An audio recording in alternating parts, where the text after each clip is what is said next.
Salut à tous, c'est Revan et aujourd'hui on se retrouve pour la suite de la série des matchs de légende. Et comme vous savez, forcément, à cause du confinement et des problèmes de santé qui touchent le monde en ce moment, qui ont forcément provoqué la suspension du tournoi à destination et le report du match France-Irlande, le dernier match du tournoi, et ben j'ai décidé aujourd'hui de vous faire revivre un très grand match entre ces deux équipes. Allez, on se retrouve tout de suite pour le contexte.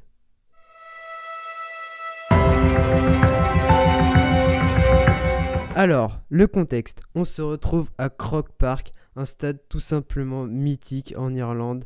Vraiment, moi j'adorais ce stade, il était extraordinaire pour moi. Et c'est la deuxième journée de ce tournoi à destination 2007 et les deux équipes font figure de favoris dans cette compétition à cette époque-là, puisque les deux ont tout simplement gagné leur premier match. La France a écrasé l'Italie et l'Irlande a été gagnée au Pays de Galles. Donc voilà, ça va être un match très important pour la suite du tournoi si les deux équipes veulent prétendre à la victoire finale. Allez, maintenant on passe au compo des deux équipes.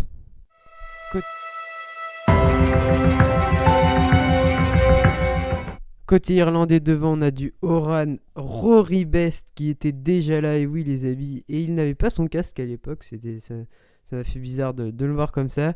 Hayes, la deuxième ligne monstrueuse qui a marqué à tout jamais l'histoire du rugby irlandais et du rugby mondial. O'Callaghan, O'Connell et une troisième ligne avec Easterby, Limy et Wallace. Derrière, on a Boss O'Gara en charnière, une paire de centres avec Organ et Darcy et un triangle arrière avec Hickey, Dempsey et Murphy. Côté français aussi, on a la grosse équipe, la première ligne, Marconnet, Ibanez, De Villiers. Deuxième ligne, Nalé, Pascal Papé. Troisième ligne, Betsen, Chabal, Imanolari Nordoki. En charnière, Mignoni et Scrella. La paire de centre avec Yannick Josion et David Marty. Et le triangle arrière tout simplement exceptionnel avec Vincent Clerc, Christophe Dominici et Clément Poitrenaud.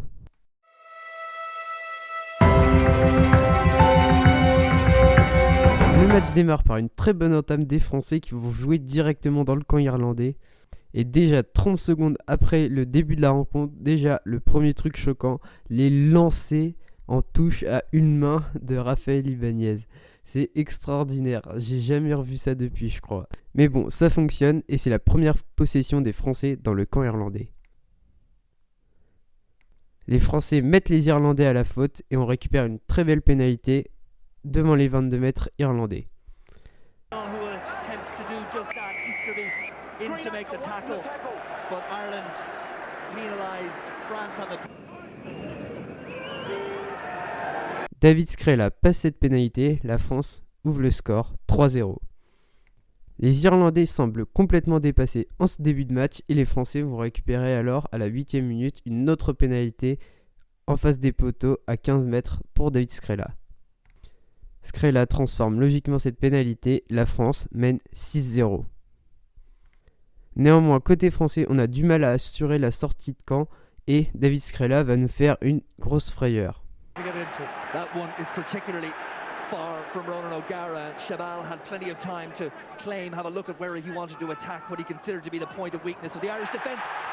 Heureusement pour nous, l'Irlandais ne peut pas récupérer le ballon, c'était -1. Néanmoins, les Irlandais gardent la possession du ballon et vont récupérer une pénalité. Et autant dire qu'à cette époque, avec Ronan O'Gara, on peut déjà ajouter 3 points pour l'Irlande.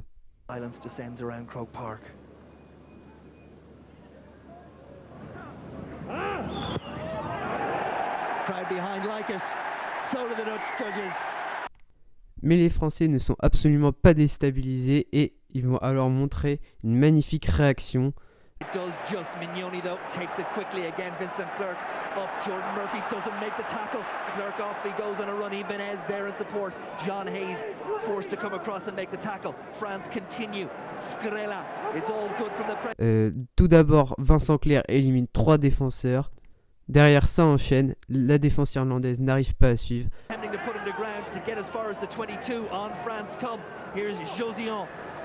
Vincent Clerc. Ibanez out on the wing and Ibanez has got through. Premier essai pour l'équipe de France. Un essai magnifiquement construit et tout simplement fabuleux. C'est ça qu'on aime dans le rugby. Scrella with the conversion attempt to turn 5 into 7 and give France a really strong platform from which to build after 15 minutes. Derrière, David Skrela assure la transformation, la France creuse l'écart, 13-3. Mais les Irlandais vont réagir très vite et trouver une touche très dangereuse à 5 mètres de notre ligne. Les Français n'assurent pas la conquête, c'est sûr que quand tu lances à une main c'est un peu plus compliqué, et les Irlandais vont récupérer le ballon. Goes forward and ball presented. John Hayes held back. Surely penalty Ireland. Hayes held back. France infringe. Ireland have a penalty. Et là, Ronan O'Gara prend vraiment une décision forte, il refuse de tenter la pénalité et décide d'aller en touche pour absolument marquer un essai. Néanmoins, les Irlandais n'arrivent pas à marquer un essai, mais vont tout de même récupérer une pénalité à 10 mètres en face des poteaux et que va forcément convertir Ronan O'Gara. Les Irlandais reviennent 13-6. Les Irlandais sont de mieux en mieux dans la rencontre et là, 31e minute, magnifique inspiration de Ronan O'Gara.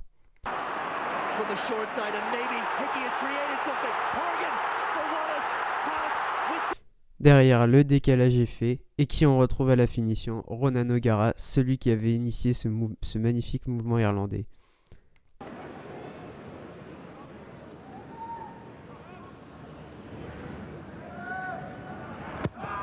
Heureusement pour nous, Ronan O'Gara va rater la transformation en coin. Les Français mènent toujours 13-11. Les Français vont tout de même reprendre la possession du ballon et à la dernière minute, juste avant le retour au vestiaire, les Français récupèrent une pénalité très importante. To turn this into a 5-point lead. Just looking at the flags behind the hill, they are blowing in France's favor, but not that much. And Skrela. Malheureusement, David Skrela la manque et c'est vraiment dommage puisqu'il en avait raté aussi une avant que je vous ai pas mis.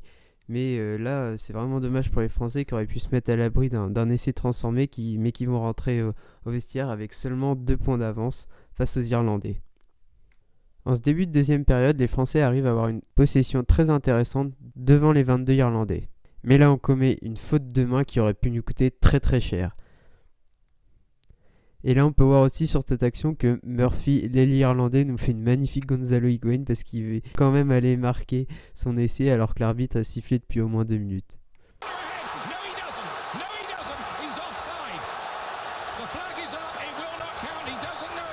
Néanmoins, à la 55e minute, les Irlandais récupèrent une pénalité que va alors passer Ronan O'Gara qui donne pour la première fois du match l'avantage à l'Irlande. 14-13.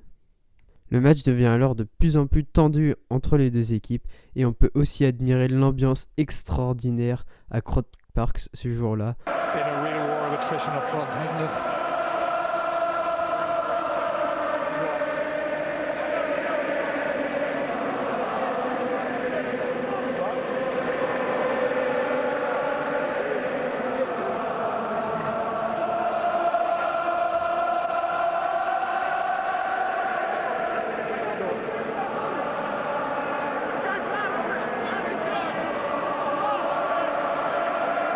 Franchement, c'était magnifique. Ce stade, il est mythique. Enfin, c'est une architecture incroyable. Le public est à fond. Je peux dire, à côté, maintenant, la Viva Stadium, c'est éclaté.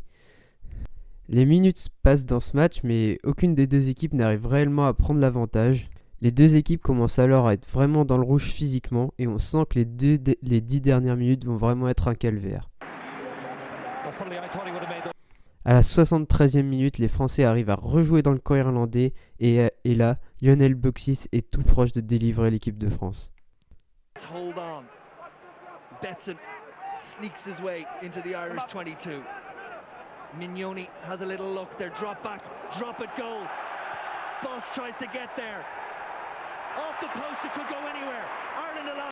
Malheureusement, son drop heurte le poteau et c'est les Irlandais qui mènent toujours au score. Les Irlandais ne veulent rien lâcher et vont alors enclencher un groupé pénétrant destructeur suite à une touche à 5 minutes de la fin qui leur permet de récupérer une pénalité cruciale. Just what the doctor required. Up the jumper, the Munster way, the maul is used.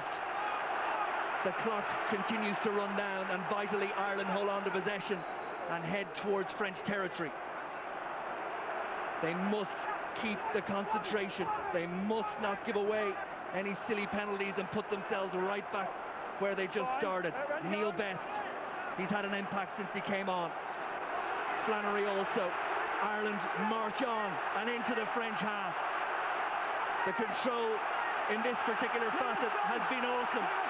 And on they go. And Walsh points at Pion, but doesn't give the penalty. Almost up to the 10-metre line Ireland go. O'Connell continues. Wonderful work by the Irish pack, and they've got their reward. They've got the penalty. Awesome. Croke Park est en feu, l'ambiance est extraordinaire. Ronan O'Gara passe cette pénalité. L'Irlande croit avoir fait le plus dur, mais tout le stade oublie qu'il reste encore 3 minutes à jouer. Et là, les Français récupèrent le renvoi. In a tight space, at a moment like this, it is this particular group of players, and David Murphy, as if to prove the point, brings France crashing into the Ireland 22, and they are very close. Josillon puts the head down into the final 2 minutes. Mignoni there. France will throw everything at Ireland. The defensive line, can it hold up? Derrière, ça enchaîne bien. On trouve du décalage. Et là, magnifique exploit personnel de Vincent Clerc, qui, seul face à la défense irlandaise, va percer ce rideau défensif et marquer l'essai qui va donner la victoire à la France. Il vient complètement crucifier les Irlandais. Il a complètement climatisé Croke Park. Magnifique essai de Vincent Clerc. La France reprend l'avantage. 18-17 avant la transformation. Je vous remets cet essai au ralenti. Il est juste extraordinaire. How often have we seen the French pull games out of the fire? Lots of green shirts there. None could put a hand on Vincent Clerc. Lionel Boxis ne tremble pas, passe cette transformation. Il ne reste plus qu'1 minute à jouer. 20-17 pour l'équipe de France. Over it goes. Referee looks like it's going to be one more passage of play, and Ireland need to do what France. After that, no stopping. 3-point game. There have been 5 draws between the sides. Ireland need a penalty to draw. Sur le renvoi, les Français ne se déstabilisent pas et forment un groupe pénétrant, lui aussi destructeur, qui va avancer sur plusieurs dizaines de mètres.